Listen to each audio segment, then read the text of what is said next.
Sir મજામાં ને? અરે ભાઈ મજા મજા. શું ચાલે છે? બસ દિવાળીનો માહોલ હે, બધા ગયા એ ઘરે, કંઈક નાસ્તો તો કરવો જોઈશે ને. એટલે સાહેબ દિવાળી ચાલે છે, મીઠાઈ તો ખવડાવો. એ દીપેશભાઈ જલેબી લાવો. લ્યો આ મીઠાઈ, ઠપકારો. શું હાલે કયો બીજું? બસ સર જો તૈયારી ચાલુ છે, પણ મને એક પ્રશ્ન હતો સર. અરે બોલો ને. સર આ વાંચવા સાથે કઈ એક્સ્ટ્રા કરવું પડે?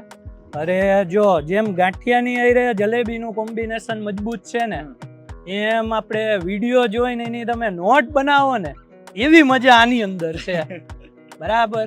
તો હાલ આપણે દિવાળી ધમાકા ઓફર એ ચાલુ છે અને એની અંદર આપણે કોર્સની સાથે નોટબુક પણ ફ્રી આપીએ છીએ. અને ઓફરનો આજે છેલ્લો દિવસ છે, તો આજે જ ડાઉનલોડ કરો આપણી વેબ સંકુલ એપ્લિકેશન અને ભાઈ નાસ્તો કરીને તમે સીધા વાંચવા બેસી જાઓ.